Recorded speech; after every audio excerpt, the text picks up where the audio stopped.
Do you have the right habits that position you to build wealth? Today, we're going to be doing that deep dive into habits the wealthy use to position themselves to achieve financial greatness. It is my genuine belief that wealth creation is accessible to everyone. What makes the difference? What is the different maker? Is the information that you have that can help you make informed and educated decisions. Today, our role is to really provide you with some of those information that will help you to make better business decisions and better life decisions when it comes to positioning yourself to build wealth. So, as I go into today's program, I want you to think about five concepts. My task is to really help you to build a terms of reference around these five concepts. One is, why do you work? Is there a reason behind you work? Why do you earn? Why do you should save? Why should you invest? And why should you want to build wealth? In conclusion, on this particular point, I want to say this. You work to earn, you earn to save, you save to invest, and you invest to build wealth. My task again is to examine this today to really help you to get a better understanding as to how to position yourself to build wealth. And I will also look at some things that are stuck up against you as you young people generally position yourself to build wealth. Today also I will be doing some pushback against some media, big media in little country. And so I want to encourage you to stay tuned because you're going to have some pushback on some historical events that would have taken place today. So you don't want to miss out on today's program. Stay tuned. Today with me in studio, I have a number of dynamic personalities here with me to support me in this conversation. I have Clement Frank, and Clement Frank, he is an economist by profession. He is a leader, and he is also a rising star as an author. He is going to be releasing one of his new books very soon. Great to have you here, Frank. We also have Peter Scott, and he is the brain behind Legacy Chronicle Human Growth Initiative. He placed a lot of emphasis on human resource development and sustainable human advancement. Great to have you here, Peter. Peter is also a great mind in the body of Christ. He is what you might want to say a theologist. He spent years studying this platform, and when he speaks largely from his background in this particular field. We also have Shivani Sinarang, and Shivani Sinarang. She is an exceptional talent. She is she's a project management practitioner, and in her field, she's a lecturer. She owns multiple businesses. So, of course, you have a team of panelists that have a wealth of knowledge in relation to today's talking points. So, I want to encourage you to get your pen, your papers, and be prepared to take some notes because a lot of information is going to be shared here with you today. However, just before we get started today, I want to welcome each and every one of you. Again, just before I open up the floor, I want to say that today's program comes to you with the kind compliments of Cash Flow Incubator. Now, in the event that you have never heard about Cash Flow Incubator, this program is really designed for rising stars in business, and it is designed for the average person who wants to find new innovative ways to cash flow. Today's topic also is going to be leaning a lot into this. Why this program is being designed, we see many persons, millions of people across the world, you depend on your single source of income, but your single source of income is keeping you poor. So cash flow incubator really helps you to understand what it takes to become an influencer. And once you become an influencer, it starts to help you to understand what it takes to build your virtual storefront. You might have never thought about, owning a business, but guess what? You can do this virtually and position yourself to increase your disposable income.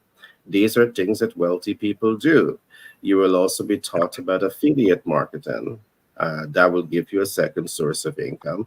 And you will also be taught about drop shipping.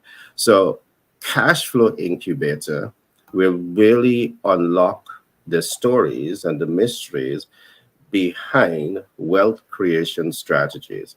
So I want to encourage you to go to this website, which is the bestsellerportal.org, and scroll the front page. And in scrolling the front page, you will be able to get a lot of information on this program. You can definitely log into the program, register for the program, so you now can position yourself to build wealth. Now, with all of that being said, I now want to take the time and welcome my team. Frank, Shivani, Peter, how are you guys? Mighty, mighty, mighty. Mighty. And It's a Shivani holiday has in her coffee. Trinidad. It's a holiday in Trinidad. Yes. What is that holiday like? I mean, are you part of the celebration? Of course, I must go and celebrate. Eid is today in Trinidad. It's Yeah, um, to celebrate with our Muslim brothers and sisters. So it's a great time where you get a lot of good things to eat and drink, and it's um, a holiday that a lot of people will think about and share and friendship and stuff. yeah. And as you mentioned, Eid and the holiday, I also wanted us acknowledge and say hi to the brothers and sisters in Palestine. And I really want to join in consolidation to say that we hate what's happening in that part of the world. I know the international community was trying to get a pause on some of the atrocities that are taking place there right now, so as to give them a chance to observe their holiday.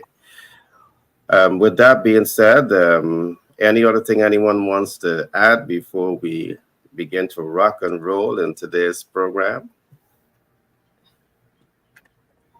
Nothing?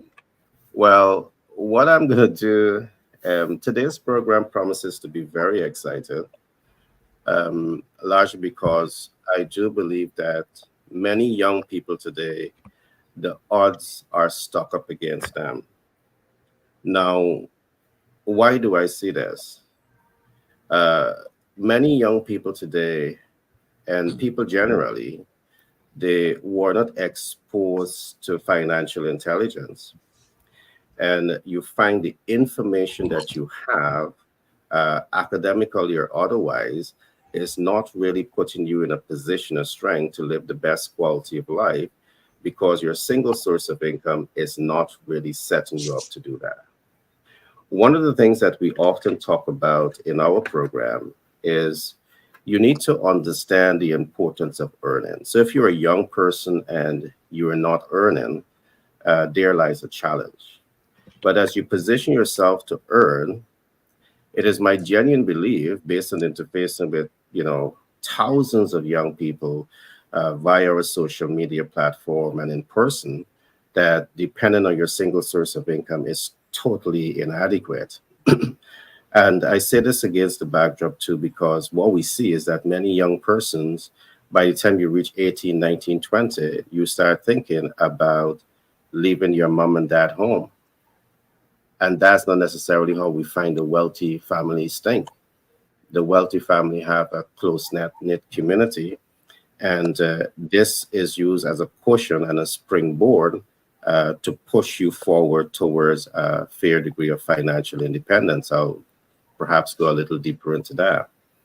So, as a young person, one of the things that you want to do is to start thinking about multiple streams of income. All right. And there are many ways to go around to achieve this. Of course, with you having a fair degree of knowledge on financial literacy, financial intelligence, you can now leverage this body of knowledge to your advantage. And of course, this is something that we talk about a lot because I often say, make academic make sense. What we are seeing today is that you can have a master's degree, you can even have your doctorate degree, but you still don't understand anything about financial intelligence. And in today's world, we need money to buy the home, we need money to drive the car, we need money to take the family in an all-inclusive, family tour. And but very often, your single source of income is not doing this for you. And the traditional system is not really educating you on the facts in relation to what are the practical steps that you should be taking to ensure that you have financial independence.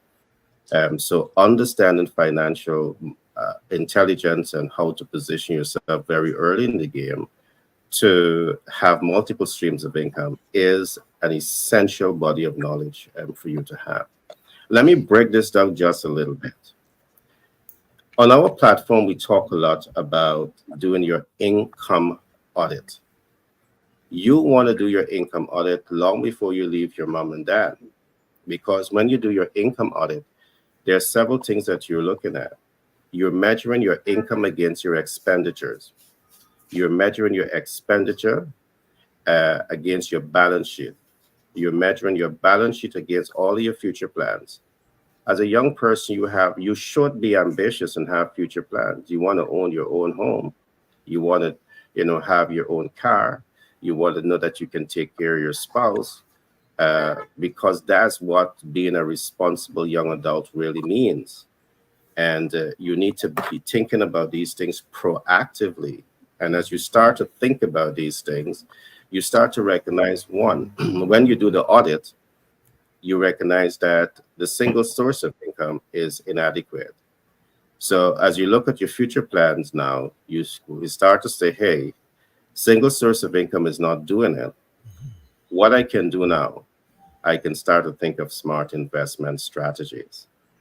All right. I can start to think about the multiple streams of income. I can start to think about, you know, passive income generation. I can start to think about income producing asset. So these are the reasons why we talk about the issues we talk about on these particular topics. Now, the wealthy families, they're quite comfortable with this. This is second nature. And this is like one, two, three. This is a normalcy of their life. And I genuinely believe that once the populace has the information, they can definitely position themselves to achieve greatness. Now, let me just reflect on some historical data. I can recall many years ago, my desire, and it still is my desire, thank God I have remained true to myself. The desire is to help people to better their business and help people to better their lives. And I could recall walking into media when I was writing for this particular media outlet, Kaichor News. And the manager, owner of that company, sat me down in his office. And what he says to me, he says, Gary, I'm looking at your articles, but you are writing you are writing sophisticated stuff. I don't want you to write sophisticated stuff. I want you to go and dig up dirt on the existing administration and write about that. But I said, that's not my focus. You have people in your organization that are focusing on these things. Why do you want me to perpetuate your language? Largely because of that decision, I was literally sidelined in terms of writing for that and submitting articles to that papers.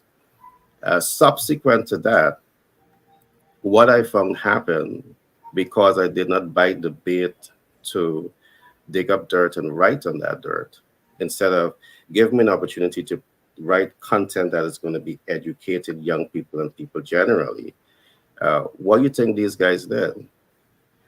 These guys, they put their team together and they pen an article on the what we call the letter to the editor, and they put my name cussing out president and vice president and opposition leader, cussing everybody out in my name.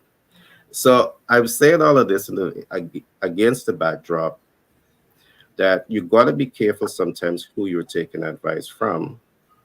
And you got to be aware that when there's good people in the world that wants to do good things to transform the lives of people, there are another set of people that will do every single thing to undermine your efforts to do good in the world. I'm saying this also against the backdrop. Can you imagine 10, 15 years ago, had I had that opportunity to be articulating these issues that can really help to transform young people's life and people life when it comes to financial intelligence, how much lives we might have been able to touch by then to now, from then to now. So I just want to raise some of these facts to say some of the things that we have to fight against and push against as relates to providing the right kind of information to people to ensure that they can make better and business decisions. So in conclusion, before I open up the floor, I want to conclude by saying this. Your single source of income is not enough. So it's not enough for you to say, hey, I want to work to earn. I want to work to save because you, in most cases, you can't save with a single source of income. If you can't save, you can't invest. And if you can't invest, you cannot position yourself to build wealth. In conclusion, I wish I had the opportunity many years ago to table these contents so as to ensure that you can prepare young people and people generally to deal with the realities of life and how they position themselves to build wealth. But the saying goes, it's never too late. Frank, I'm going to turn it over to you for you to share some thoughts on this particular matter. Thank you, Gary. So many thoughts are going through my mind as we speak because, like you, especially in this environment that we are right now in Guyana, you are silenced or sidelined as in your case when you basically stand up for truth.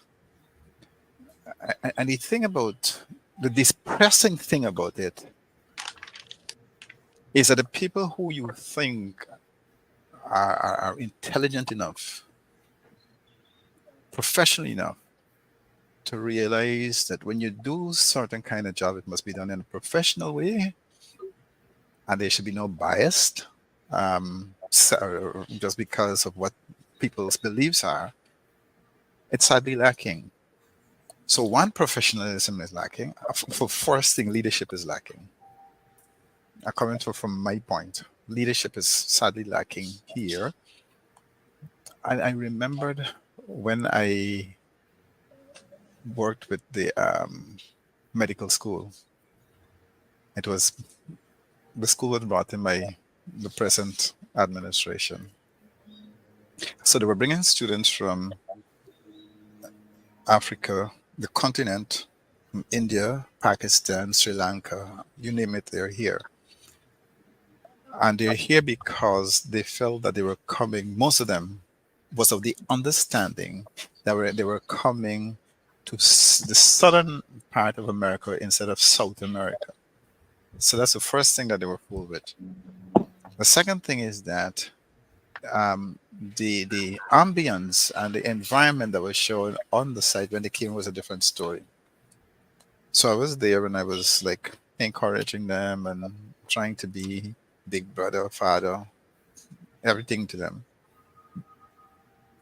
But what we realize is that this is the primary stakeholder. This is where your money coming from. And they treated those students with the utmost disdain and disrespect. So one day I just let the director, whoever came from overseas, know that, this is not the way to treat people. And it bruised a lot of hearts. But I said what I had to say. And before you know it, I was sent home for incompetence. And I'm like, when I saw the letter, I'm like, do they really know what incompetence is? That brought a bad reality into their own life.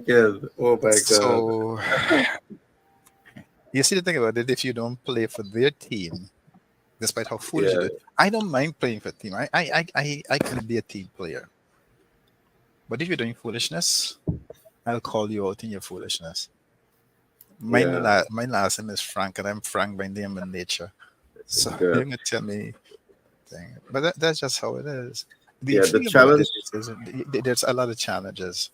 Yeah, and to add to that, Frank, is that what I find happen very often. These guys have a mindset that if you're not playing in their game of deception and destruction, they Mm, will also do everything to try to undermine your pathway mm, to to establish yourself in your field. So you have to be strong mm, to push back. And one thing that I am prepared to push back about is to representing people. I think that people need to have information that will help to better their lives. I'm a mm, humanitarian, all right? And I like calling a spade a spade. I'm not the kind of person that goes out looking for trouble or looking for problems, but I believe in truth and honesty. I believe in collective human development, and that is something that I will continue to be true to. All right. So I understand your perspective there, Frank. But I know I come in. I don't know if I caught you, but you can have your continue once you were speaking, Frank. yeah, and I wanted to add with all you were saying, the alternative facts that is so prevalent. They always have their facts, which is I call it the alternative fact. The alternative facts. Yeah. The thing about it is that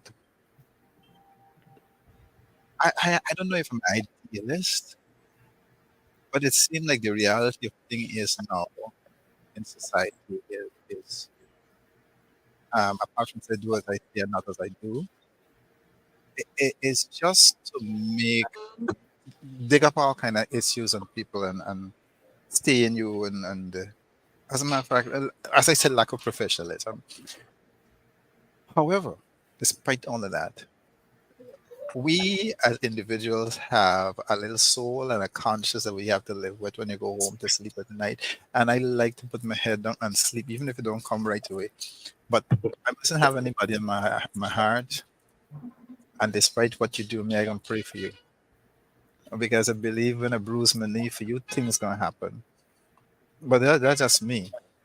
What about Yeah. the hundreds of others who don't see a way out and who are so despair that one of the reasons why our suicide rate in this country is so high because of stress and all Yeah. the Lack mental of health that come to access the to fore. capital, lack of enough information to I position was yourself just lacking the whole. Yeah. to build wealth. And Frank, before I come over to Shivani, what I want to say, for all of my life, and I'm becoming to be an old man now, right? I've lived as a Christian. I believe in the scripture, and as the teacher will say, when they slap this face, turn the other face. Turn the other side. But at the as I go downhill, I want to put on the gloves a little bit, right? Because when you believe in something, you need to fight for it. So that's just some humor, but true, humor that I want to add to it. Of course, today we are talking about financial intelligence, but I just want to say this so as not to put Peter and Shivani off guard. The focus is still on the five habits of wealthy people. But of course, I had to share some of the pushback that we would have had and how we have now decided to push against those pushback in the interest of ensuring that the masses get the kind of information that they need to have to make better life decisions and better business decisions. Shivani, I want to open up now to you for your thoughts, and perhaps you may want to give us your first uh, thought on what are those essential habits to position yourself for success. Or perhaps you may want to chime into the conversation in any other way. All to you, Shabani. Gary, I was laughing, not laughing, but I was thinking about you boxing, and thinking about it, and therefore my entire facial expressions may be giving away something. But it last night. The man is a pugilist. Okay, okay, okay, yeah. And I'm just, Frank was talking about, experiences with different persons. And somebody told me recently, sometimes you just have to let it go. But I don't really like that term too much, to let it go. I personally, that has never been my, way to operate. Let it go. I believe in, you know, there's a problem, let me confront the issue, right? Because that's my personality. I'm very confrontational, one will say. But like Gary, I'm getting older too. So sometimes I have to just let it go. Right? Just let it go, Shavani, and move on to something else. So I guess age does bring wisdom. Age does bring wisdom, I guess. But you'll ask me if I still believe in that concept in about 10 years from now again, Gary, right? If I still believe All right. right? So I change a little bit from confrontational to let it go. You'll ask Go. me again. Got Right. you. Such an interesting topic on money habits and um, what do we need to be, what habits you need to become rich. Everybody talking about becoming rich. Is it rich you want to become rich? Or I know, I think Frank might, not Frank, Peter might come into the conversation, might say to be contented in life, and you need money to be contented also in life. I mean, he may come from a different perspective as well, which is always great to hear. But for me, right, I want to share this term known as the leapfrog strategy. Leapfrog strategy, which I may have mentioned it already, and I'm sure you all, Frank would have heard about it as well. The leapfrog strategy. All our lives we are taught that you do piece by piece, little by little, little by little, and eventually you'll get all the money that you want and you'll retire. But as I continuously tell people, and continuously tell you all, I can't operate like that. I can't wait until I'm 55 to retire. I want the money, whatever money it is. I want everything now, right? That's something I have to learn to let go as well too, right? Oh no, I disagree, right? I have to let go of that, right? So the We got leap. to press harder. Yes, exactly. So, in terms of the leapfrog strategy is saying for us, don't use that concept to just say increment, increment, increment. Look at what can work now and put your resources into it. So, it's a concept that I work with facilities management and management of buildings, where buildings may be so old at this point, you haven't been maintaining or you didn't have enough funding. So what do? You still need the buildings, and the concept is, let's see how we could leapfrog some of them. Let's put some income, money, revenue in it, and let's just get it up into a certain standard. So it's a leapfrog. It's the same concept in business as well, and in life, I should say. Let us analyze where we are, what do you really want, and could you now at this point pump certain resources to leapfrog? So you're not waiting until real long. You're analyzing your situation very carefully, and you are now pumping in enough resources to actually see something come of value. Now, the agile way in project management will teach us that you could look at the most value. You talk about MVO as well. What is the most value to you at this point, and what could probably grow more income? And I mean, your cash flow incubator will teach us a lot about that as well. What could really grow more income for you? And let's pump all the money into that right now. Well, if not all, a lot, to actually see something of value that you could actually now grow. So that really is a leapfrog strategy. It is a mindset that we got to change as well, because the mindset is, I'll save a little bit, I'll put a little bit in the bank, I'll buy something small, I'll flip it, then see. But by the time you see in, you can't see again, because it is not worth anything.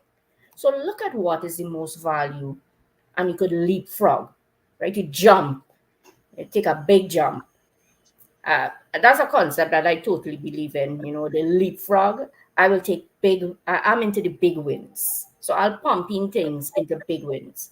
I guess you have to think about the habit of being your ability to take risk. So all of these we're talking about is a mindset. And these are habits that you can learn, right? How do you learn it? You learn it from interacting with different persons. So this is I do believe in this. It's something that I will always live by, the leapfrog strategy. A lot of times when I talk to colleagues and stuff, people will think I'm very strange because I cannot wait for the incremental. I can't. So I analyze, even if I'm in a full-time job, I have analyzed, what do you really want, Shivani, and how do you get it? Now, it's not only money, it is also about, for me, and all of you all will agree, it is about what are you producing that you really love and what is your passion. We had a conversation about it a while. What is really your passion? And in my case, my passion brings in money for me. So try to find something that you really enjoy doing. I had, when I was on camp studying, right, my first degree.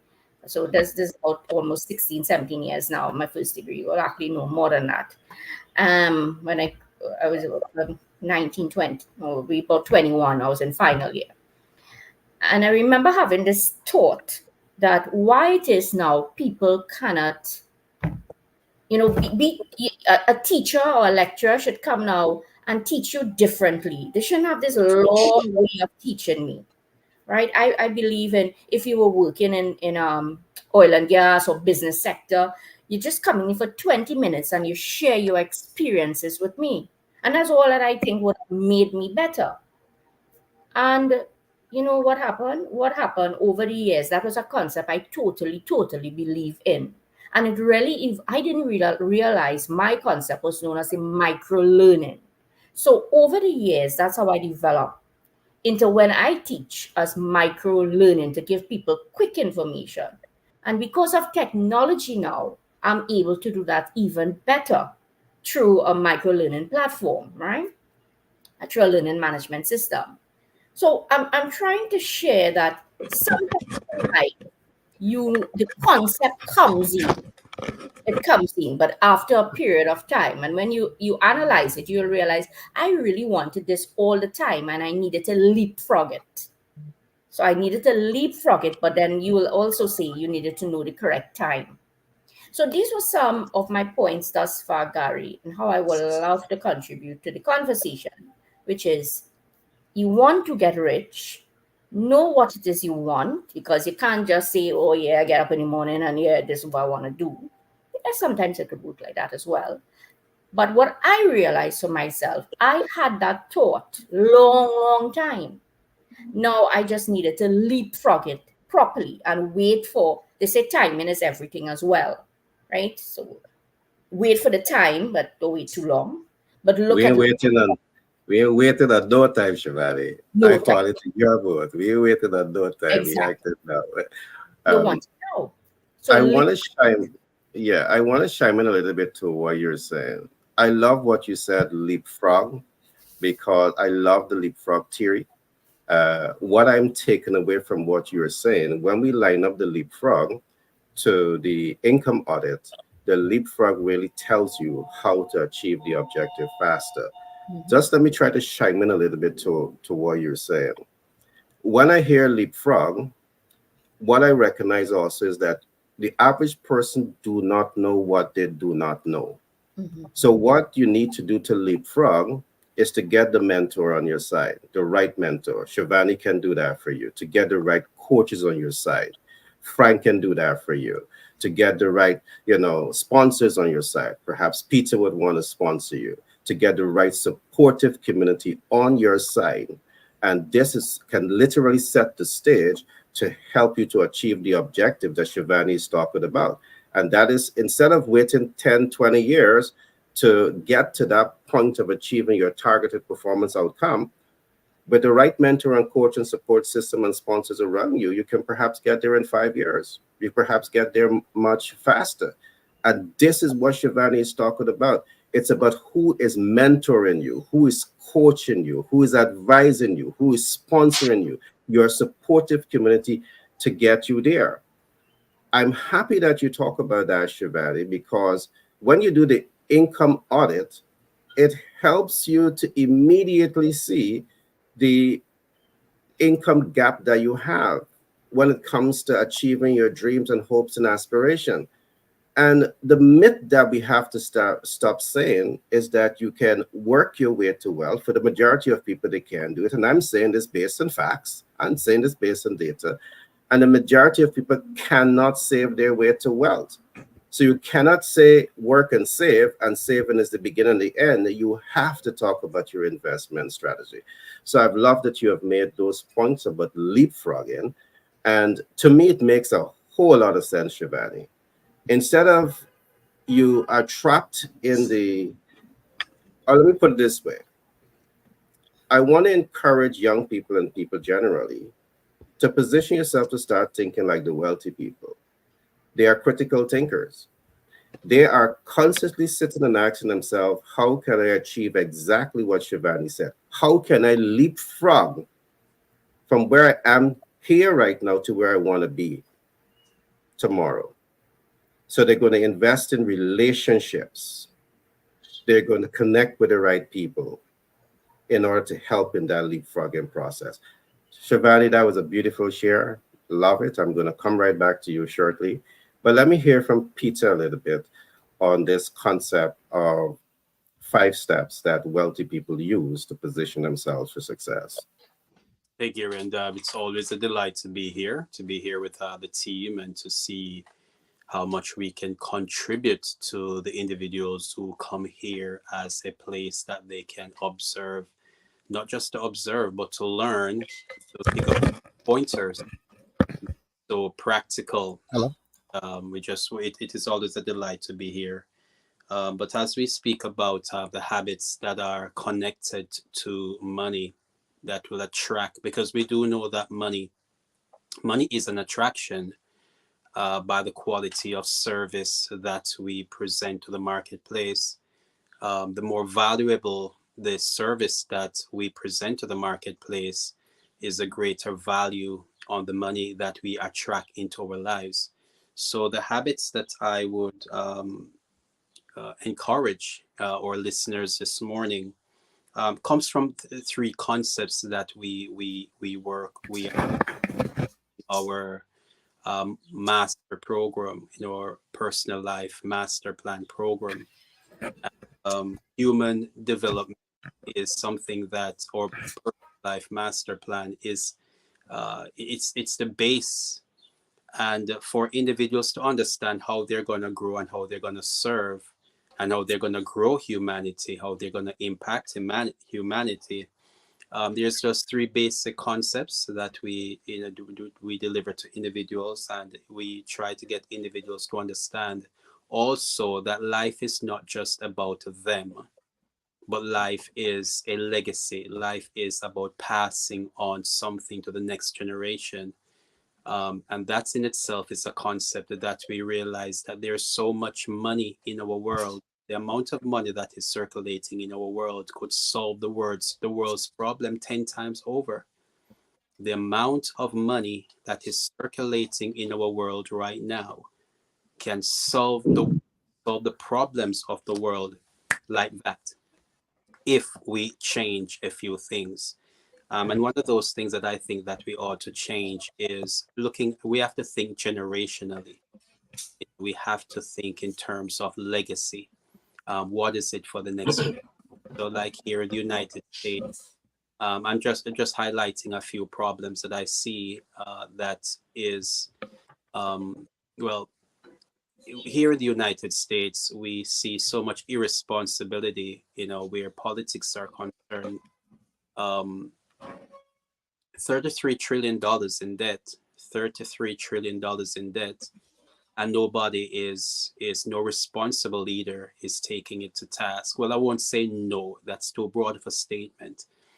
But there are a few persons that are talking about the issue, but on the majority, on both sides of the political the platforms, the individuals, every what I've noticed is that every president that goes in there, not only do they not address the issue, but they quadruple everyone over the past um, you know past 15 20 years.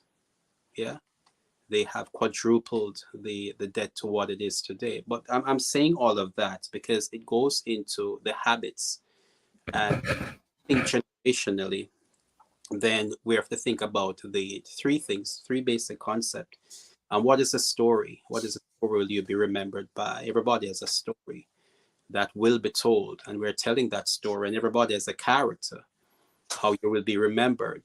And as we're saying now about there's a solution that is necessary that must be sold to the market. So I'm going to look at character.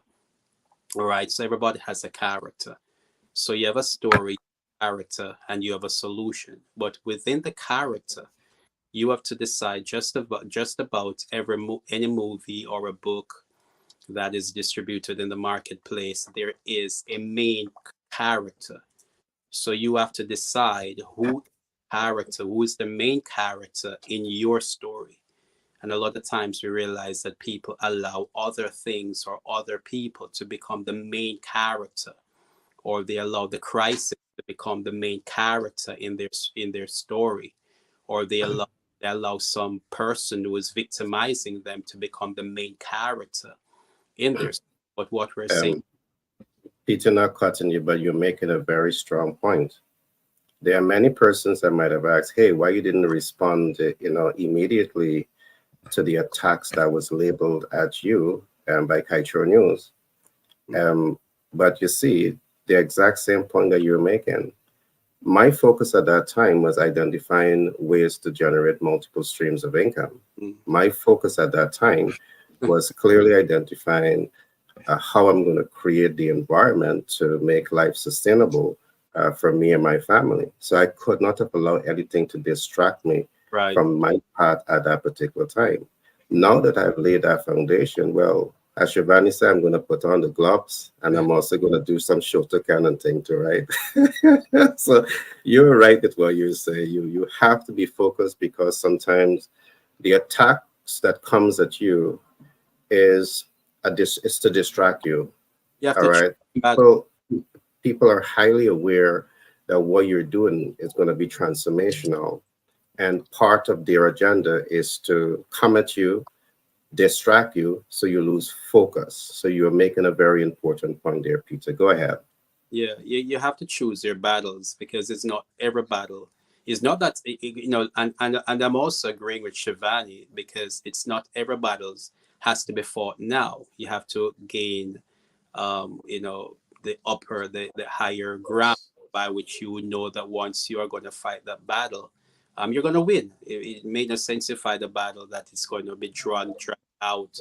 You fight a battle when you're in a position to win. So you have to decide on your character you're going to, and it's most important, it's best when you become the character, the main character of your own story. Don't let life write about you, and at the end of it all, what you're hearing is that you're one of those persons who whine, and you didn't really project yourself and build. So how are you going to build that character now is what we want to look at. That's where the 5 points are going to come from. So you want to look at morality. Understand morality. There is such thing as a right and a wrong way of doing things. Life, every area of life, every discipline of life has laws. And when I say laws, I'm not talking about rules that is created by human beings. Laws cannot be broken. Laws are guidelines that cannot be broken, that was placed in by sovereign authorities, or may I say by universal authorities.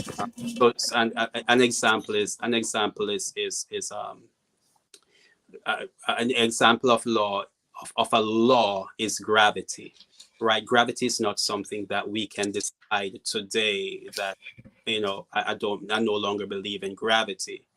You just, laws will break you. So there are right and wrong where laws are concerned, and economy, the economy is determined by economic law.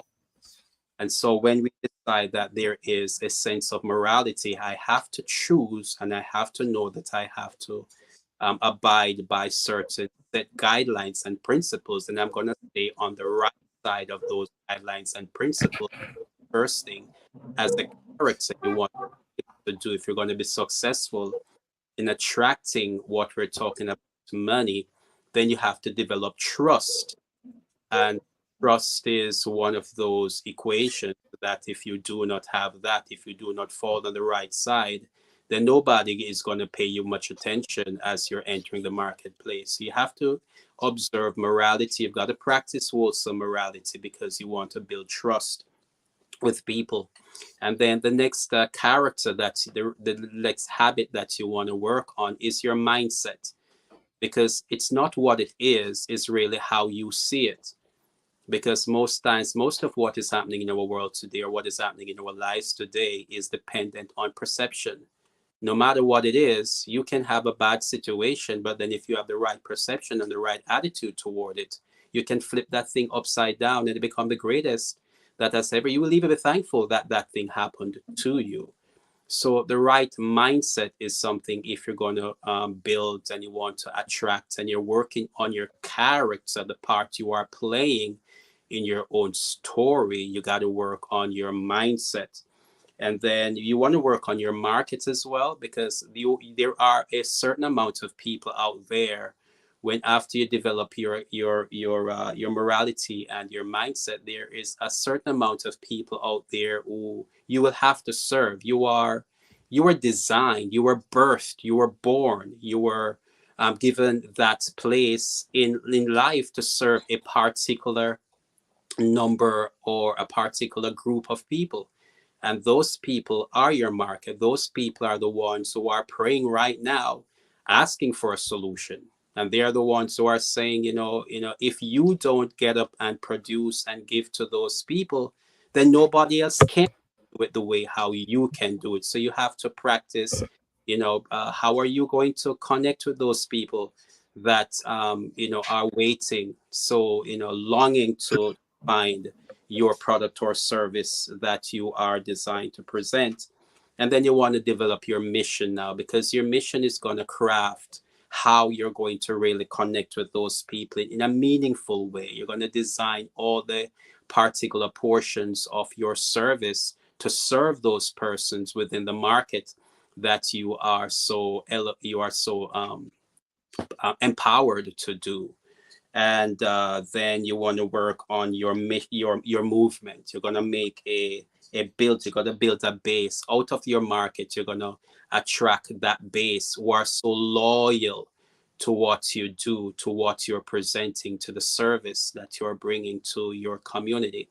So in building your character, in building that person, that hero, because you want to be the hero, not just in your own life to say that it is you're narcissistic, it's all about me, me, me, me, me, me, me. But as I said, that there's a people out there who are praying. And if you can be the character that becomes the hero that is going there, you want to become the knight in shining armor to those persons who are crying, who are praying, who are seeking for the solution. So when you work on your morality, your mindset, your market, your mission, and your movement, at the end of the day, they love you so much. You become like a Steve Jobs. You become like a Nelson Mandela. You become somewhat like these great entrepreneurs who people just love their products, and they keep coming back, and they will defend and they will fight for you because you have touched their lives in such an impactful way that, wow, life itself will write about you. Life will make sure that the history books remember you when your story is being told. Thank you, Gary. Great. Now, I want to talk very briefly about the chest of life. Very often, chess is a game that you want to understand. Because when you're making your chess move, you want to think several steps ahead of your competition. Let me bring this back into the financial intelligence context. Just before I go into the chess of life, I want to just repeat some of what I said. You work to earn, you earn to save, you save to invest, you invest to build wealth. As a young person, whether you're a rising star in business or you're the average person who wants to achieve more in life, if you don't understand this, there lies a challenge. I repeat again, you work to earn, you earn to save, you save to invest, you invest to build wealth. If this is not your mindset and you do not know how to apply these concepts, you can be trapped into a poverty cycle for a lifetime.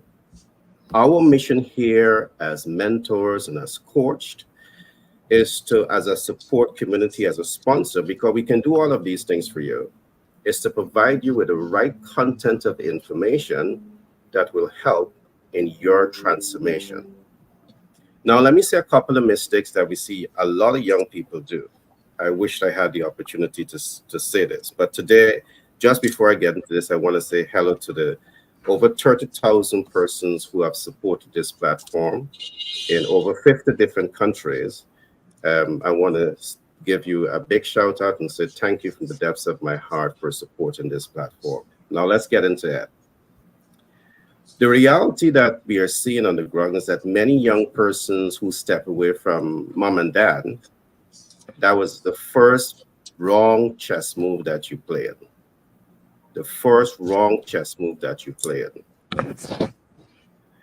Your single source of income, I'm going to emphasize this, is not enough because you have more days in the month than money in your pocket.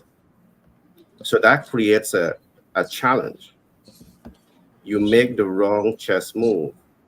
So what I want to advise to you is to stay with mom and dad as long as you can. That's a smart chess move because you now don't have to pay your rent, your light bill, your telephone.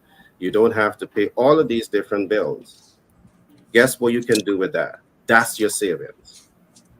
When I say to you, save, you're going to say, well, I can't save. You can't save because you made a bad chess move. And the wealthy people, they understand how to play the game of chess. You need to learn it too.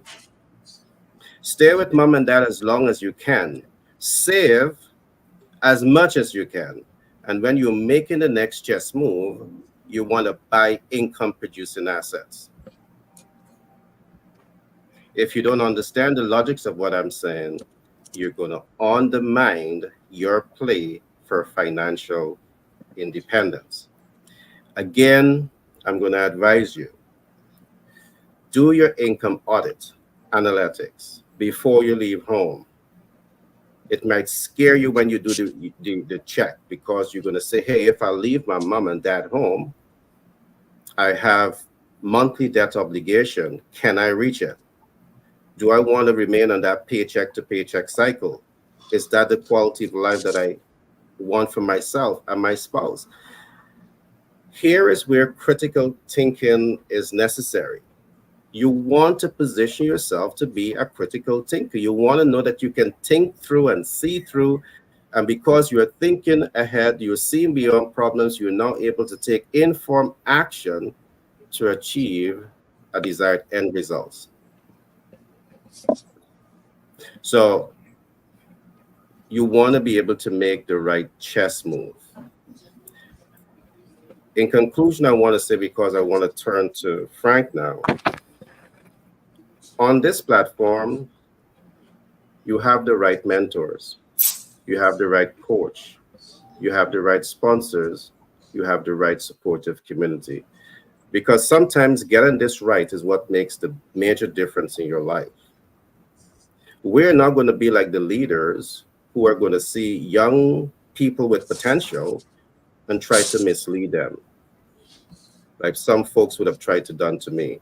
Let's go dig up dirt on presidents and prime minister and opposition leader. Let's go dig up dirt and write about them.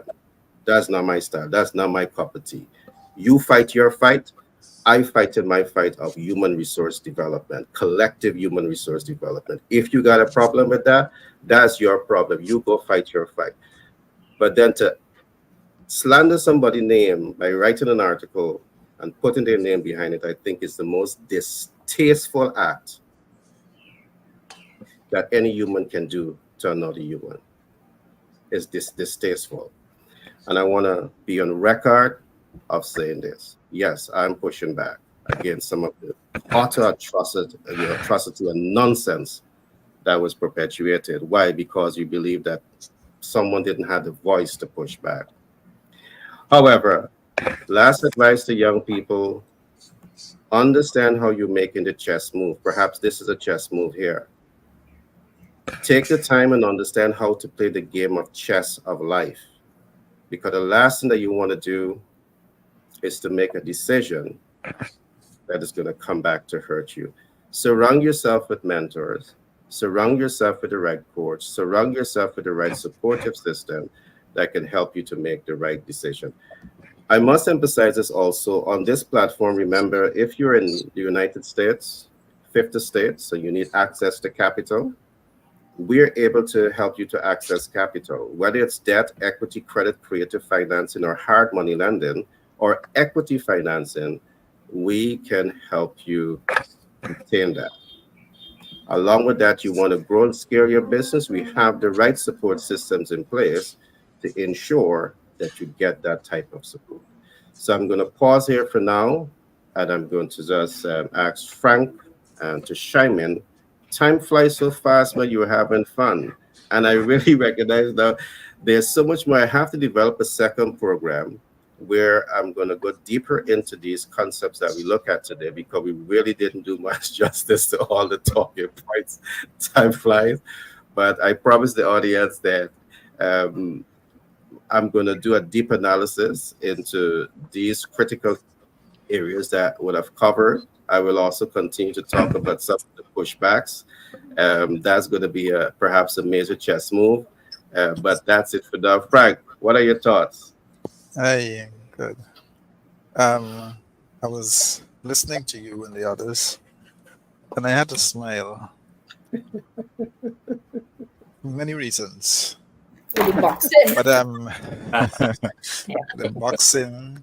But when you're the black belt fighter, that you want to get it rig a little bit, right?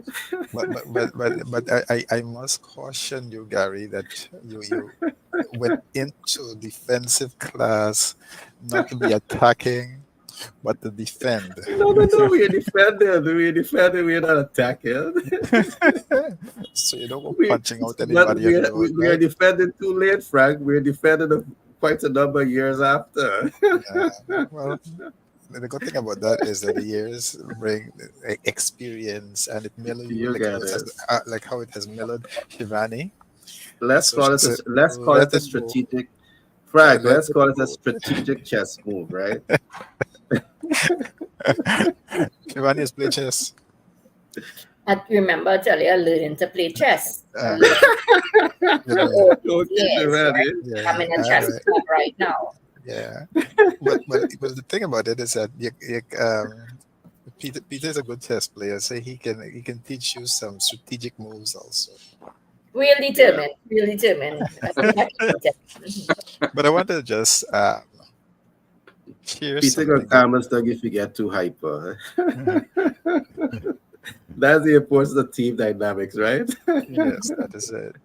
But I wanted to Yes, share right. something from CNBC Select, where CFP Foreign Dogs revealed some habits that millionaire clients use to grow and maintain their wealth.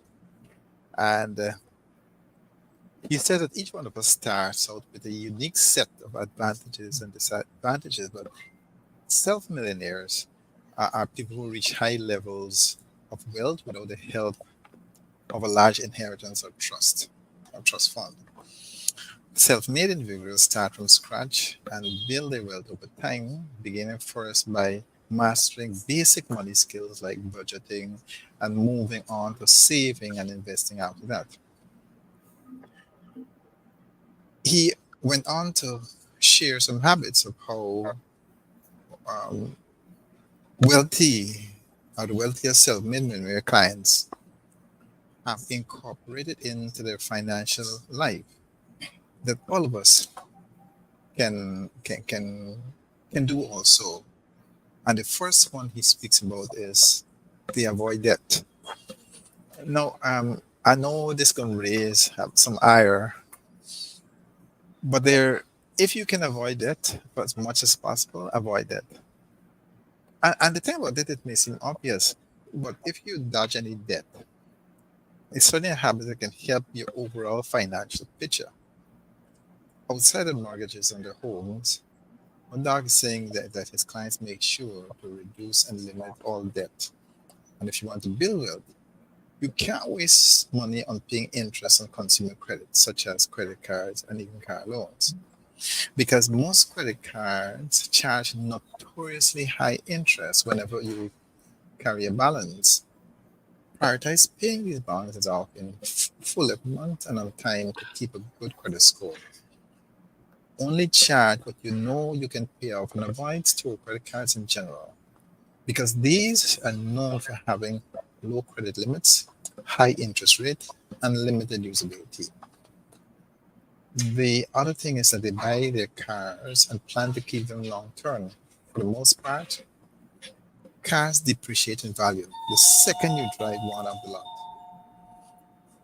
But Dark says his self-made millionaire clients typically buy instead of lease any new car with plans to hold on to it for a while. So by keeping their cars long term, they can use the time between car purchases to save up cash that would otherwise go towards a monthly payment. Now, if you need to finance a car, pay it off as soon as you can and plan to keep the car long after the loan is paid off. Just continue. Mm. All right. The third thing is that they have emergency funds. So having a solid reserve of cash that you can tap into in an emergency goes a long way. If you have an unexpected expense, such as an urgent car repair or medical bills, a rainy day fund that is immediately available for withdrawals can help you afford it. And this way, you don't need to charge the expense on a high interest credit card to take out a personal loan. The fourth is that they invest. You see, once building up an emergency fund, but it's in stock, bonds, or exchange rate funds, which are called the ETFs.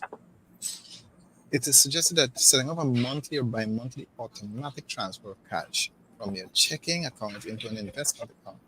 And this way you can forget about having to remember to manually invest, and you can then learn to live in the funds you have available.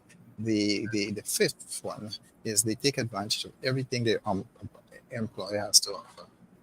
It's worth looking over your employer benefits plans thoroughly, and companies offer more than just retirement plans that can help you save money and even invest to earn more. So leveraging some of the of these are employer retirement match, if you can afford to do so. Make sure you're contributing enough to match any employer contributions, and the match is basically free money to you. Then you have employer life or disability insurance. Your employer's group plans can offer significant savings versus buying these insured policies individually. Then you have the employee health safe account. You have employer legal services, employee stock purchase plan. Let me say, if your employer offers employee stock purchase plan, you can typically put up to a certain percentage of your pay into this plan. Then that allows you to purchase a company stock at its come to the market price. Now, if you feel good about the company and their stock, and this can be another cost-effective way of investing to contribute your net worth. Now, the thing about it is that we are out of time really for me to delve deep into this. But what I'm saying is that there are these steps and a lot more that one can take if they're trying to save, if they're trying to grow their finance. You see, think about it, if you want to become a millionaire, you have to think like a millionaire. You have to learn financial literacy. You have to be reading up about these things, which will keep you in good standing and propel you to that state of multimillionaire status. Over to you, Gary. All right, thanks for that share, Frank. This is not a pushback on you, but this is just a pushback on the author that you're pulling information from. But I want to say that there's two sides to the coin. I agree with everything that you said 101%, and that would apply to if the individual do not understand debt. If you don't understand debt, my recommendation is that you should stay far away from debt. But one of the things that the wealthy people have done, they have leveraged debt to their advantage. Now, let me look at some historical data, and I want to give us an example representing all the points that Frank would have made. Let's look at the New York Stock Exchange market. It was May 17, 1792, the New York Stock Exchange market gave birth. And it gave birth to carry out four main functions. One, you had a division of corporate finance, you had the division of trade and markets, you had the division of investment, and you had a division of enforcement. At some other time, I will take some time to do a deep dive into all of this. But what you find was happening a lot because many persons were using front-end analytics to make investment decisions. They were taking their credit cards, they were going to buy stock, not understanding how to make back-end analytics. They were making front-end and emotional decisions based on the hype in the media, and it turned out to be bad debt.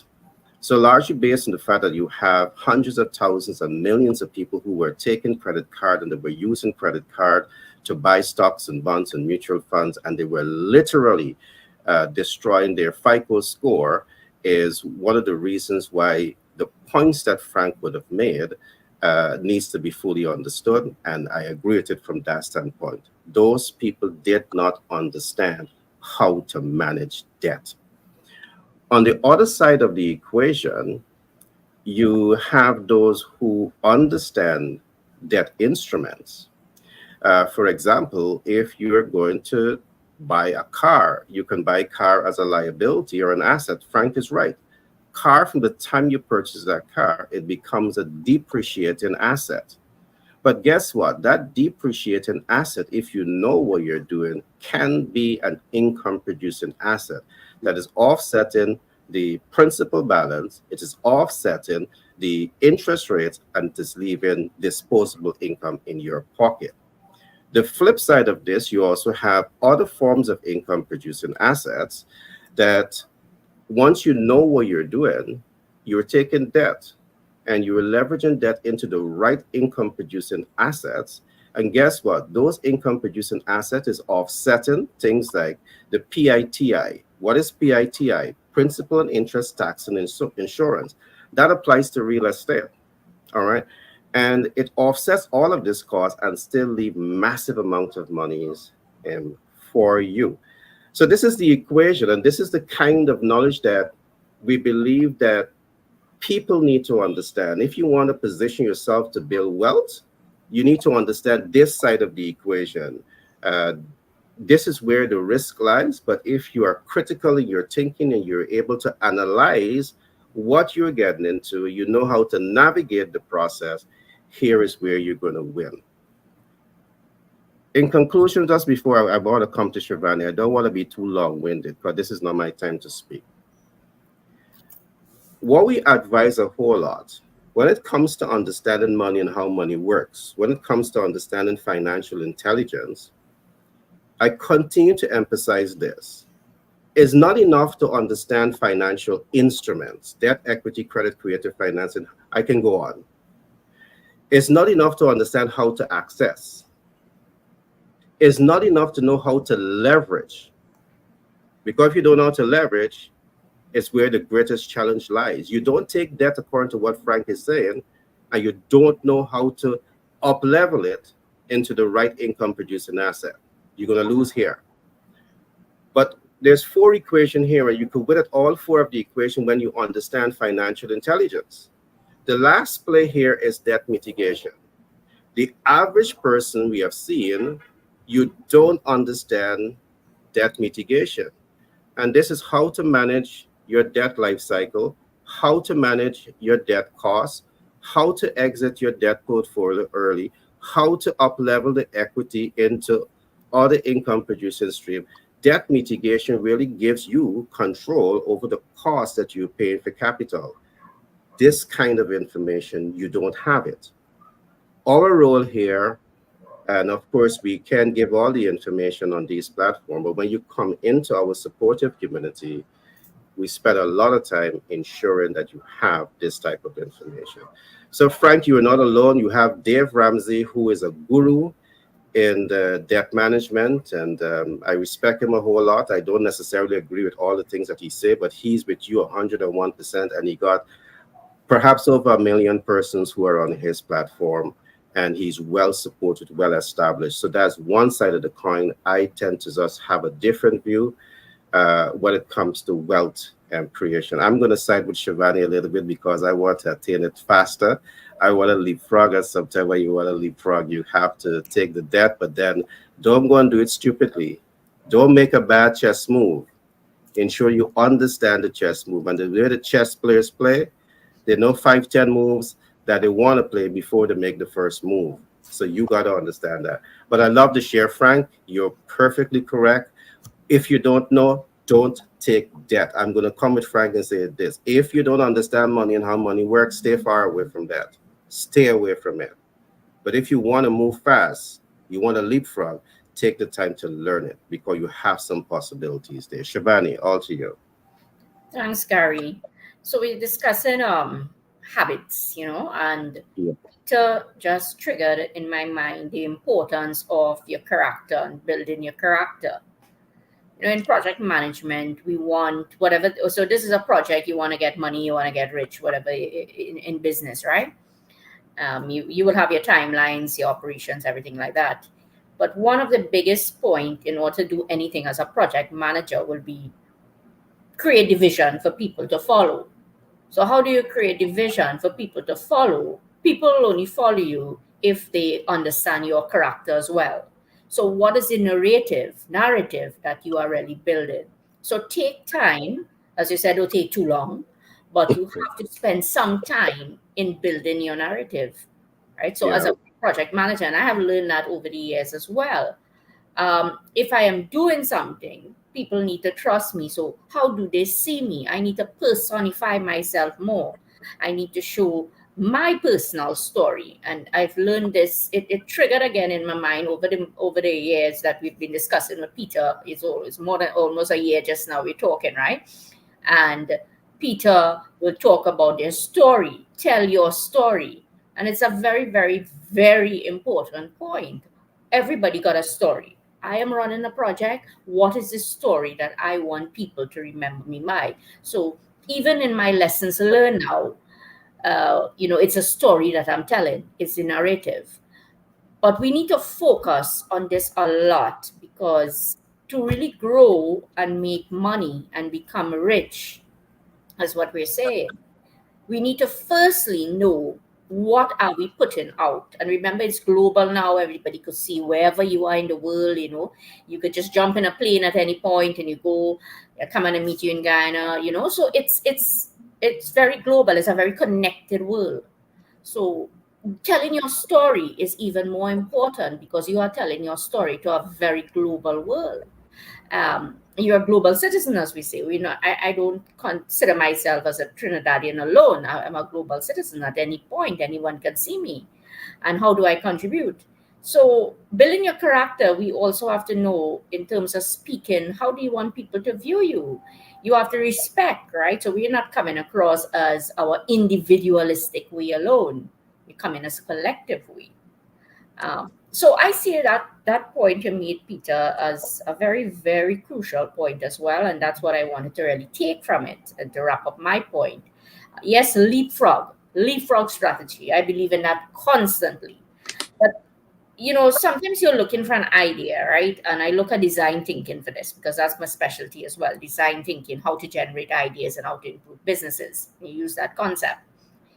Sometimes you don't even realize it and you get lost. We get lost as human beings like this. You have to go back in your mind from the past.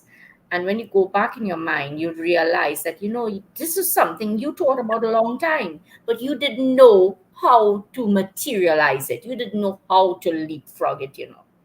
And it comes back to networking. And now I will tell anybody the time is right. There's information you could get. I couldn't get it back then. That was about 16, 17 years ago. I had this idea. But I really was leapfrogging it as well, not even knowing it, because at different stages, I formalized that micro learning strategy and I monetized certain aspects of it. Now I'm just going to perfect it and really do it in how I intended it to do. So definitely for me, in closing, would be tell your correct narrative. Know what you want to put out there. I think that will really work. So leapfrog and telling your story for me. Building your character. Thank you. Yep. Great points, Shivani. Character and telling your story. Storytelling is so vital in the whole equation of connecting with your audience. Um, Another talking point for us to build on. All right, Frank had to leave. He has to be out of town. Um, but I'm going to come to Peter now for your closing remarks, because I know you have to leave also shortly, and we are already at closing time. So I'm going to come to you, Peter, and we're going to then have Shivani give her last word, and then we're going to close out. Peter, all to you. Yeah, I was just listening to what you were encouraging our young generation to do in terms of how to know that seventh move before they make the next move that they're going to make. And you're encouraging them that not to jump out of, as long as they, if they can stay in the nest as it long enough, to make sure that they build a firm foundation so that when they leave, they're not like jumping from the frying pan into the fire, so to speak. uh, Mm-hmm. Mm-hmm. Conversation with my son, my 13-year-old son, just yesterday. He and I were walking, and I said the same thing to him. I said to him that, look, what we're building here is an I didn't use the word empire, but that is exactly what it is. I said to him that, look, we're going to train you to build with us as a family, and we're going to make sure that you are fully prepared, so that when you do leave, as a matter of fact, I told him what we're doing. We're going to buy an estate, a literal land where you will be on that estate. So we were just having that, that bit of conversation, and then I hear you saying it here. And that's so the wealthy thing. Their children do not go work for their competitors. Their children do not go work for Mr. Joe down the road. The child will come to that place, at that place in his life or her life, where they will decide whether or not they want to stay with the family business. And most often than not, if the family business is established well, they do not leave, because they see themselves as one day they will be carrying the responsibility to take that enterprise to the next generation. So I just wanted to comment on that. But going back to building some more on what Shabani had mentioned a while ago, about building out the character, and we want to just tap in a little bit more, because Shabani has also mentioned, how much money is it, that we wanna build, we wanna develop. Do we really want to be rich? What is rich, and how do we really establish that?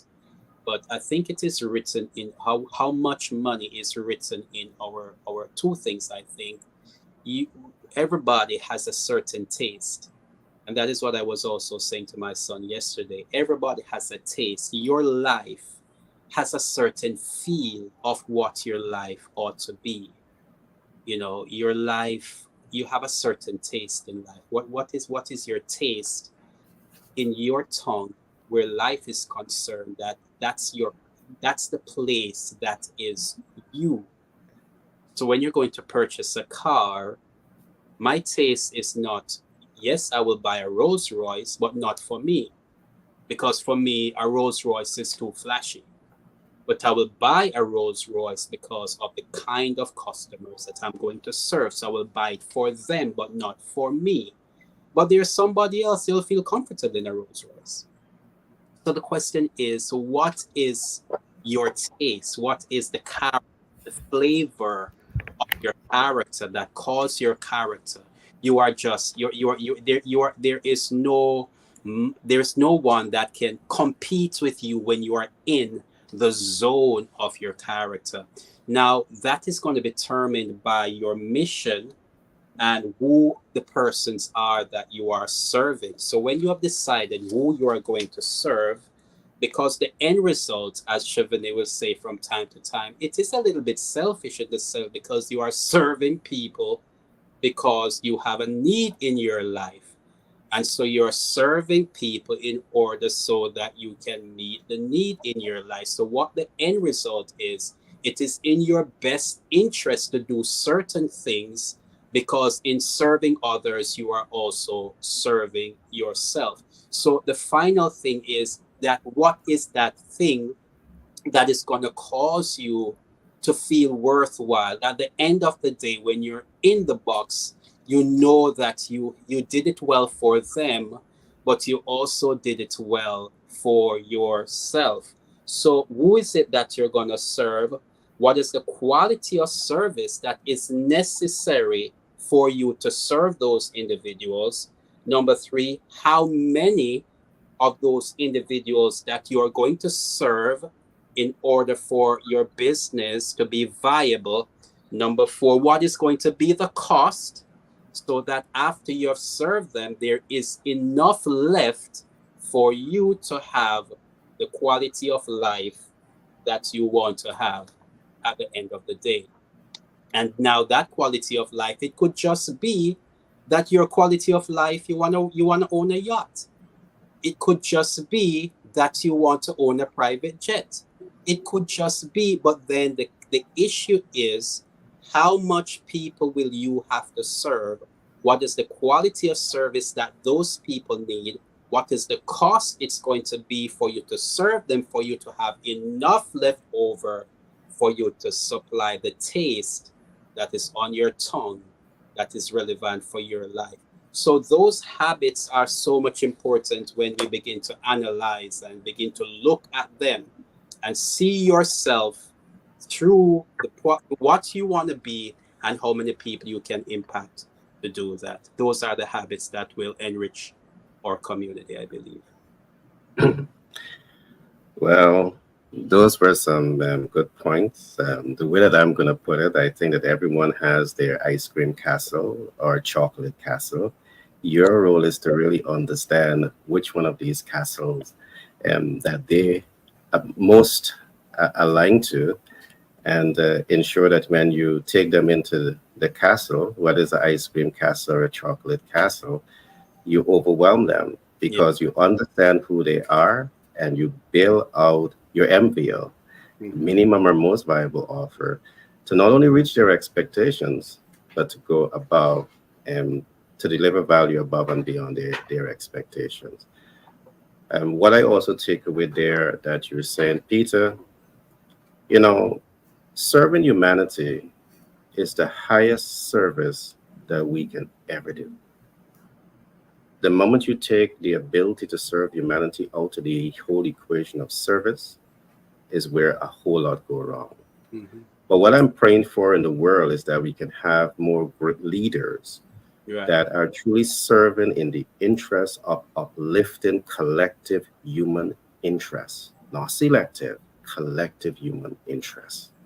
And I think that can play a very significant role in making the world a better place. So I definitely want to give you a lot of encouragement to keep doing what you're doing. I know you're a people person and you are a theologist, and you often bring that theological perspective when you speak. And I do believe it's necessary in the world today. So keep fighting your good fight. Shivani, your closing thoughts? Thanks, Gary. As Peter was talking, the importance of character, knowing who you are and what you want. Because, yes, we're talking about getting rich, but what is rich, as what Peter was sharing? Everybody will determine rich differently for them. Some persons will just say, this is what I want, and I'm happy with that. Self actualization, as we spoke about long time, not long, a few weeks ago, it's what you determine is what your taste, as what you just said, is you determine your taste. And it's nothing to be shameful about that. Sometimes some people hide behind it and they really want this, but they're frightened of society and how society will judge them. So I will tell anyone I have a very fancy taste, right? So I want it all, right? Yes, Shivani. I drive the nice car. I drive Royce because that was never, I never thought about Rolls Royce, but I have the Audi and the BMW and them kind of vehicles. So what I'm trying to tell you, Peter, is that you determine what you want, right? And really and truly, I don't see anything wrong with that, as you agree with me. At the end of the day, what do you want? And how you will make yourself happy. So it comes back again as you determine the character that you want. You build the character, you build the narrative. So this is such an interesting conversation. I love to talk like this type of content. It really opens up, and you can see now, and you're bringing it in from theology, as you said, and it really makes you think. So you need that perspective as well. You need that perspective when you are thinking about how to grow rich, how to grow rich. So Yeah. closing remarks for me: build your character, talk to the correct persons. There's nothing wrong with it if you say this is what you want and this is how you're going to get it. Nothing wrong with that. And then you also want to leapfrog. That's my favorite one. Leapfrog. No, no, no. That's not my favorite one. The character is my favorite one. No, no, no. Leapfrog. I can't make up my mind. Right? So, closing remarks to me. Until next week, I'll talk more. All right, Shivani, love to share. What I want to do, I want to bring alongside theology some psychology. Mhm. Why do I want to do that? Yeah. Because the facts are showing that people are socialized into thinking that poverty is okay. Yeah. Yes. All Yes. right. Especially when you come from that strong, you know, religious, culture. You're taught that money is the root of all evil. Is that facts or is that fiction? And how is that playing on the mind? How is that playing on how you develop as an individual? My genuine belief is that when you have more, you can do more Right. for people. As a humanitarian, you can do more. And when I mention psychology, the concept that I want the public to take away is the concept that we call the self-image theory, because the self-image theory really exposes you to four selves: the ideal self, the looking glass self, the self-image, and the real self. And you must ask yourself, as you make critical decision, and I trust that you're a critical thinker, you can think for yourself, and that's something that we want more people to start doing, thinking for yourself. Just don't hear something and believe it. You're not using critical thinking, because doing that can hijack your ability to grow. So the question you must be asking yourself as you make a decision to position yourself to build wealth: are you listening to the voice in your head? Because a few months ago or a year ago, you hear somebody say money is the root of all evil. So you're scared to even think about money. Now, I want to say that I was a victim of that. I spent so many years in growing up in the body of Christ, and I've never really, seen wealth as, I saw it as evil. And somewhere along in my life, I recognized that this doesn't make a whole lot of sense. I'm a humanitarian. I want to do good by people, but I got to go look for resources to help people. What if I have those resources and I can create institutions that can help people? I'm more independent. So my whole psychology changed. Mindset had to have changed. Some people reach their maker and they were never able to do this for themselves. Our role as that supportive community is to provide those type of support. Of course, there might be a lot of pushback against a lot of things, but Shivani, we putting on gloves. We doing martial arts, right? Or chess, you said. Or we making some strategic chess move, right? Yeah. Like uh, you use your opponent's strength against themselves. I like. Of course. Okay, my friend. Well, I trust that the listening audience from across the world would have really had fun listening to this program. Today's program came to you with the kind compliments of cash flow incubator, and the objective here with this program, with this operation, is to really help you to understand new innovative ways to cash flow. You don't have to leave your job, but you need to start thinking of secondary sources of income, multiple sources of income. If even many of those additional sources of income are passive income streams. All right, when you understand cash flow incubator, guess what? You don't have to, just work for money. That's one way of doing things. What if you know how to put money to work for you? So when you hear we talk about stocks and bonds and mutual funds and talk about ETF is one of the safest investment portfolio, because you're not just going to invest into one financial instrument, you're investing into multiple portfolios. So the spread is very broad and the risk become very low. So these are things that you need to understand, and the cash flow incubator will really help you to understand that, so you're able to make better, smarter financial decisions to position yourself to build wealth. In conclusion, I want to say this: why do you work? You work to earn. You earn to save. You save to invest. You invest to build wealth. Now, if you are not doing this, is the reason why you're going to be trapped in the poverty cycle. Our vision. And of course, we're going to be pushing back against a number of forces who want to push back against us, putting this information out there. But we're going to push. We want to ensure that you young people, rising star, you have this kind of information so you can set your life up for greatness. You work to earn, you earn to save, you save to invest, you invest to build wealth. You too are entitled to that. So, with that being said, I want to thank my team. It's always a pleasure having Shavani. She's such a dynamic personality. Remember, we're not just discussing the theory, because you might need a project consultant to help you to think through your processes, business or life.